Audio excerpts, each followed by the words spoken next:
Esse é uma cápsula e nós vamos falar agora sobre a polêmica da Mili Lacombe, tá? A Mili Lacombe é uma jornalista aqui brasileira já de muito tempo, trabalhou para várias revistas já, e ela é lésbica assumida e coisa e tal, homossexual, e é feminista, radical e coisa e tal, e ela participou de um podcast chamado Louva a Deusa. O podcast também parece que tem essa pegada feminista e coisa e tal, e ela falou uma frase que deixou muita gente chocada. Ela criticou a família criadora de neuroses, que a família é a base do fascismo e não sei o que lá. E eu não sei não, tá assim, eu fiquei com pena dela mais do que qualquer coisa, porque assim, é lógico que eu discordo do que ela fala, mas eu fico pensando, a família dela deve ter sido muito ruim para ela, né? Assim, ela deve ter passado por uma experiência familiar muito ruim no final das contas para ter uma opinião dessa da família. Mas enfim, de qualquer forma, é a opinião dela, é direito dela ter essa opinião, não tem nada a ver com isso, né? E ela estava falando num ambiente que é realmente um ambiente feminista e coisa e tal. Então, eu não vejo grandes problemas disso aqui. Discordo dela, evidentemente, mas ela tem o direito de ter a opinião dela. Aí, ela ia participar de uma feira literária em São José dos Campos. E o pessoal, essa feira é organizada pela prefeitura. E a prefeitura, o prefeito de São José dos Campos cancelou a participação dela, vetou a participação dela por causa dessa frase. E isso causou um grande problema, porque aí que eu falo para vocês, é uma zona meio cinzenta, né? Se fosse tudo empresa privada, é liberdade de expressão, ué, e cancelamento, normal, padrão, é o esperado de todo mundo. É o que eu falo para você, você pedir para uma empresa demitir alguém porque aquela pessoa é ruim, você está pedindo, a empresa decidiu, decidiu, e beleza. É tudo empresa privada, não tem nenhum, ninguém está forçando, ninguém tem monopólio de nada aqui. Mas o caso do prefeito, o prefeito, é um político, né? Ele foi eleito pela população, não só pelas pessoas que compartilham a opinião dele, mas as outras pessoas também, ele é prefeito de todo mundo. E aí eu já não sei, já fica uma linha mais tênue aí do se isso é libertário ou não, né? De qualquer forma, o fato é que acabou sendo uma coisa bastante crítica. Por quê? Porque depois que ele vetou a participação dela na feira literária, outros escritores decidiram boicotar a feira também. Então, se ela não vai participar, eu também não vou participar. Isso, de novo, é direito da pessoa, né? O boicote tem esses dois lados. As pessoas podem também te boicotar por você ter boicotado alguém. E no final a feira teve que ser adiada. A feira ia acontecer agora, tá? Daqui a 2 dias, dia 19. Não, amanhã. Ia acontecer amanhã. E teve que ser adiada, certamente um prejuízo muito grande. E vamos entender esse caso todo aqui para ver esses limites aí né, da lacração e do boicote, né? Essa notícia foi sugerida por Sou Contra a Lacração, pai socioafetivo de bebê reborn e várias outras pessoas. Obrigado aí ao pessoal que sugeriu notícias lá no nosso site, no visãolibertaria.com. E obrigado a você que está assistindo o nosso vídeo. Se você gosta do nosso conteúdo, por favor, deixe o seu like e se inscreva aqui no canal, né? Pois bem, a Mili Lacombe, a feminista para quem a família é a base do fascismo e precisa de implosão. E, de novo, eu discordo profundamente dela, mas, caramba, é a opinião dela, bicho. Cara, você tem que lembrar que toda pessoa que é homossexual, transexual, coisa e tal, passa por um perrengue que eu e você, que somos héteros, a gente não passa, bicho. Porque a gente tá meio que no caminho que é esperado, e você não sente essa pressão. Eu imagino que as pessoas que têm a orientação sexual diferente, elas passam por uma pressão muito grande. Deve ser uma coisa traumática, né? Todo pai quer que a filha case e tenha filhos, é verdade. O interesse do pai é esse, né? E não tem nada de errado com isso, o pai querer esse tipo de coisa. É lógico que a filha tem o direito de escolher outro caminho, né? A vida é dela. Filho, aliás, é muito engraçado isso. As pessoas acham que filho, a gente programa o filho. Não, quando eu tiver meu filho vai ser assim, vai ser assim. É muito engraçado isso, porque eu já vi algumas pessoas que não têm filhos que falam assim: ah, não, quando eu tiver meu filho vai ser assim. Não, meu filho vai ser assim, meu filho vai fazer isso, eu vou ensinar meu filho isso, isso. E esse pessoal vai, vocês não fazem nem ideia do que espera eles. Porque o filho, ele nasce com uma personalidade, tá? Você talvez não saiba disso, mas cada filho nasce de um jeito, uma personalidade que já vem ali formada com ele. É lógico, você pode ensinar, você vai ensinar, vai educar e coisa e tal, mas não acho que você vai fazer tudo que você quer, que você define como seu filho vai ser. Não é assim que funciona. É um outro ser humano totalmente independente de você, né? Mas enfim, eu imagino que para ela tenha sido uma coisa muito traumática esse processo da infância, né? Então, assim, mais do que tudo, nessa fala dela, eu senti um pouco de pena, né? Eu imagino que a experiência dela com a família foi bem traumática. Isso é realmente uma coisa digna de pena, porque não é o padrão das famílias. Na maior parte das vezes, a família é um lugar de reconstrução, é um lugar de apoio, é um lugar que você tem a sua base para crescer, né? E, bom, ela estava falando isso exatamente nesse podcast Louva a Deusa, é o nome do podcast, que é um podcast feminista, tá? Fala aqui sobre feminismo, sobre são pessoas lésbicas e demissexuais e não binárias e coisa e tal. E, de novo, não tem nada de errado, eu acho bacana isso daqui. Achei até engraçadinho a brincadeira que eles fizeram, né? Porque louva a deusa, né? O louva a Deus, vocês sabem, é aquele bicho que a fêmea come a cabeça do macho depois da coisa sexual, né? Então achei bastante picante a coisa aqui, um negócio realmente bacana. Mas, de novo, é a opinião do pessoal, é um podcast específico para essa turma. Essa é a beleza da internet, meu amigo. Houve uma época na informação, né, na era da informação que a gente vive, em que você tinha meia dúzia de canais para escolher. E aí você não podia ter um canal específico para mulheres radicais, feministas e coisa e tal. Agora você pode, tem um canal deles lá para mulheres feministas radicais e não tem nada de errado, né? Beleza, eles têm a opinião deles lá, né? Desde que não se pregue violência contra outras pessoas, né, do ponto de vista da ética libertária, tá tudo beleza, né? Desde que o princípio da não agressão seja obedecido, opiniões erradas ou diferentes da sua, ou opiniões que você discorda, a vida é dura, meu amigo. Tem um monte de opiniões por aí. Vamos ouvir aqui a frase dela, porque acho que é importante a gente ouvir a frase que ela falou para você entender exatamente o contexto da coisa, né? Vamos lá. Eu vi a Rita Von Hunt aqui falando, né, que ela se apaixonou e foram os 8 piores segundos da vida dela. Gente, assim, eu não quero falar contra o amor romântico, mas eu vou falar. Porque eu passei a vida, desde os 16 anos, a gente fica vendo esses filmes, né, de que o objetivo da mulher é casar. A mulher tem que casar e que aí o filme acaba, a cena mais feliz da vida dela é o casamento. Os filmes deveriam começar com essa cena, né?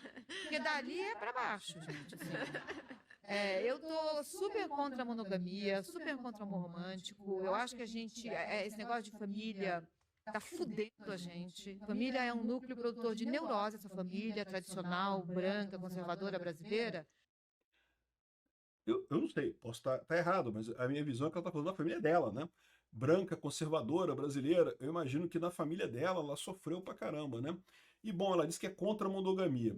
Eu vou falar pra vocês um negócio. Eu já tive amigas lésbicas e meu amigo, não tem muito monogamia nessa parada mesmo, tá? Assim, é lógico, eu tô falando das lésbicas que eu conheço, existem outras lésbicas que talvez sejam diferentes, evidentemente, todo mundo pegando todo mundo, cara. É um tal de trocar de namorada uma com a outra ali que é impressionante, realmente. Assim, monogamia não tem muito nesse mundo lésbico, não, né? E, então, assim, o que ela tá falando ali, para o ambiente que ela tá falando, não tem nada de extraordinário, não tem nada de chocante de novo e coisa e tal, né? E aí ela fala sobre essa questão da família, né? E me choca, porque a impressão que dá é que ela está falando da família dela, né? Ela é branca, eu imagino que os pais dela são brancos, né? Assim, ou seja, dá uma certa tristeza nisso, né? Ela deve ter passado por apertos muito grandes, né? Deixa eu ver o que é mais aqui. Gente, isso é um horror. Isso é a base do fascismo. Assim, falemos a verdade, né? Deus, pátria e família, não é assim que o nosso ex-mandatário assinava? Esse é um Bolsonaro, cara, alugou um triplex do Guarujá na cabeça desse pessoal, cara. O pessoal não consegue parar de pensar no Bolsonaro, cara. É impressionante. A mulher tá é lésbica, no podcast de feministas radicais de esquerda e de quem que ela lembra, em quem que ela pensa. Ela pensa no Bolsonaro.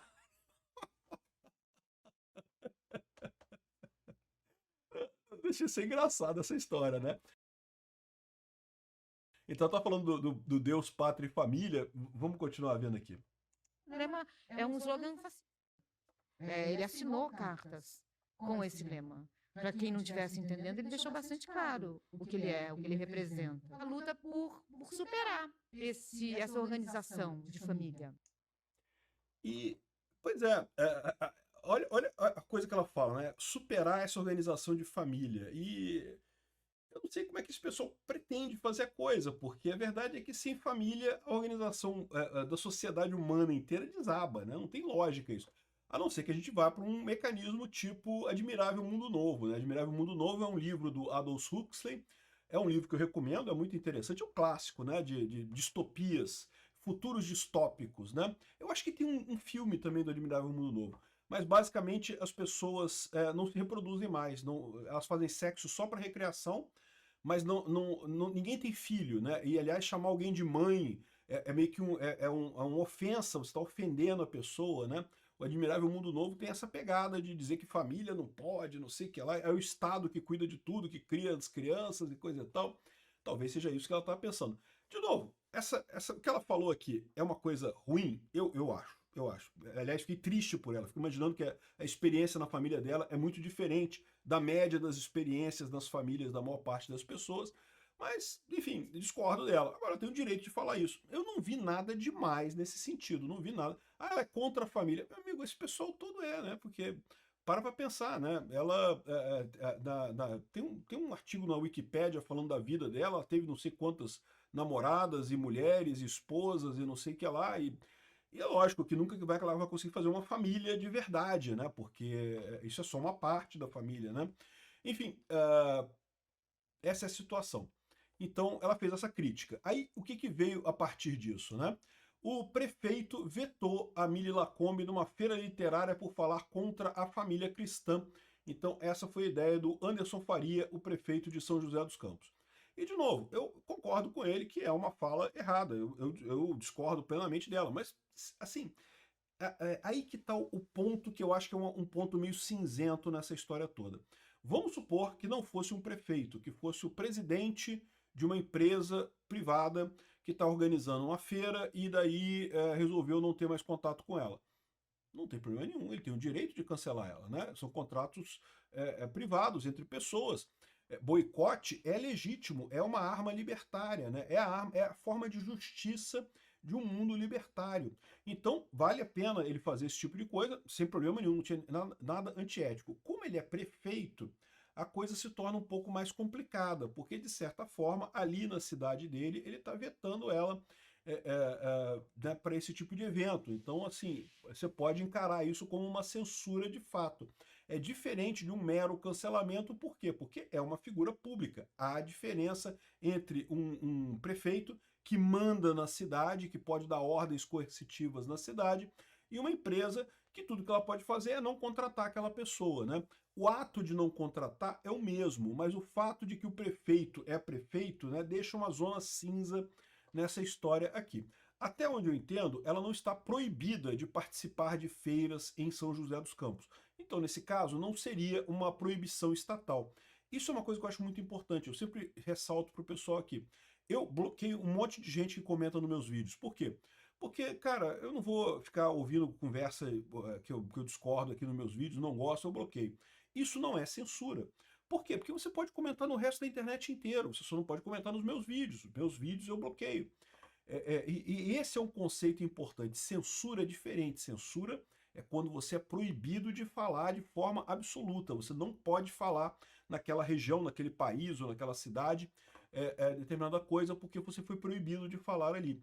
Então, se ela for proibida de participar de qualquer feira na cidade, isso, a meu ver, é antilibertário, é um erro do prefeito. Agora, se é uma feira única, ela pode ir em outras feiras, em outros eventos na cidade, em princípio, a prefeitura está agindo como um empresário ali e não vejo problema nenhum. É um caso clássico de boicote, né? Então, ela participaria dessa FLIM, Feira Litero-Musical de 2025 de São José dos Campos, né? Então, tem aqui, tá falando aqui, é uma feira grande, aqui tem um galpão com um monte de eventos aqui, um monte de lugares que vai acontecer lá, um monte de patrocinadores da feira, né? E a feira seria agora no dia 19 ao dia 19 ao dia 19 a 21 de setembro. Então seria agora nesse final de semana agora. E a feira acabou sendo adiada. Por quê? Porque escritores começaram a boicotar a feira literária após o prefeito censurar a participação da Mili Lacombe. Então, de novo, censurar a participação da Mili Lacombe, eu acho que não é a palavra correta, né? A feira é organizada pela prefeitura. Então, houve uma decisão da organização da feira de não chamar a Mili Lacombe. e daí outras pessoas decidiram também boicotar. Isso também é legítimo, tá? Quando alguém boicota alguém, outras pessoas boicotarem aquilo ali, também é válido. E é por isso que eu falo que é importante essa questão do boicote, porque você mostra, de certa forma, é uma votação, né? Então, o lado que tem mais peso, que tem mais pessoas, o que tem mais importância para aquela indústria, acaba ganhando. E é por isso que eu fico muito tranquilo quando a direita faz boicote, porque a direita, eu já expliquei para vocês, é o pessoal que compra mais, que consome mais, né? A esquerda ela tem duas partes, né? A elite aristocrática, que tem muito dinheiro, mas são poucas pessoas, relativamente falando, então não consome muita coisa, porque embora tenha dinheiro para comprar qualquer coisa que queira, não são muitas pessoas ali para comprar. E você tem um pessoal muito pobre lá na base da pirâmide. Esse pessoal, embora sejam muitos, eles não têm dinheiro para comprar as coisas. Então, o pessoal que tem dinheiro é o pessoal que está justamente no meio do caminho, que é justamente a direita, né? Por isso que o Sleeping Giants nunca iria muito longe, porque ele acaba prejudicando os anunciantes, né? No momento que ele começa a cancelar anúncios e coisa e tal em revistas da direita, acaba gerando isso daqui. As pessoas da direita começaram a boicotar aquelas empresas que faziam boicote contra pessoas da direita. E aí isso machuca as pessoas. Aqui aconteceu a mesma coisa do outro lado. A direita, o prefeito boicotou alguém da esquerda e as pessoas da esquerda boicotaram a direita. No final das contas, dos 40 escritores que estavam previstos de participar da feira, 14 desistiram. Então, um número considerável. Aí eles tiveram que adiar a feira após essa onda de cancelamento. A nova data não foi comunicada ainda. Então, ou seja, acabou que foi um cancelamento que meio que deu errado nessa história. É algo que se deve preocupar nesse caso. Nesse caso, talvez fosse realmente um erro disso aqui. Eu acho, sinceramente, a frase dela é um absurdo? É um absurdo, mas vamos combinar. Não é como se ela tivesse falado alguma coisa específica de matar alguém ou coisa. É uma opinião que, na boa, para mim parece mais uma opinião triste, né, do que uma coisa muito agressiva no final das contas. Enfim, essa é a situação. E nessa área de literatura e música, vamos combinar, tem muita gente de esquerda, né? Então era esperado que esse tipo de coisa acontecesse. Agora, uma coisa que dá para ressaltar nisso aqui também é a hipocrisia dela própria, né? Porque olha só, lá em 31 de julho de 2020, quando estava no auge lá os Sleeping Giants e coisa e tal, a cultura do cancelamento, cancelava principalmente o pessoal da direita, né? Era o pessoal ligando para o departamento de marketing de empresa para cancelar. Não pode anunciar no Jornal da Cidade, não pode anunciar no Terça Livre, não sei o que lá. E aí ela escreveu essa coluna aqui chamado que, olha só, a chamada da cultura do cancelamento representa uma ameaça à liberdade de expressão? Não. Aqui, ó, Mili Lacombe, ela que escreveu isso daqui. E qual que é a lógica dela? Não, porque cada empresa tem o direito de escolher quem que vai anunciar ou não vai anunciar. Ou seja, é o motivo libertário, é o que eu falo. O dono da feira também tem o direito de chamar quem que ele quiser para participar da feira ou não participar da feira, né? Então, no final ela fala aqui, ó, assim, a cultura de cancelamento não pode ameaçar a liberdade de expressão. O que ameaça a liberdade de expressão é a concentração de riqueza e poder, assim como uma sociedade organizada por estruturas racistas, machistas e LGBT-fóbicas. Espirocada completamente, né? Enfim, aí agora ela escreve isso daqui, ó. Não poder participar de uma feira literária é uma derrota para todos que lutam por um mundo de livre expressão, diz a Mili Lacombe, né? Ou seja, peraí, então quer dizer que quando estava sendo cancelado o pessoal da direita, podia cancelar que não tinha problema nenhum. Agora que cancelou o pessoal da esquerda, não pode, liberdade de expressão, que absurdo, né? E, bom, enfim, vocês sabem a minha opinião sobre isso, a liberdade de expressão tem que ser absoluta. Ela falou umas besteiras ali, boicote é válido se você quiser, mas nesse caso aqui parece que não deu muito certo o boicote, ficou meio ruim isso daí. Enfim, essa é a hipocrisia da esquerda, que já é tradicional, a gente já está acostumado com isso, não é nenhuma novidade isso, né? Obrigado por assistir o vídeo até o final.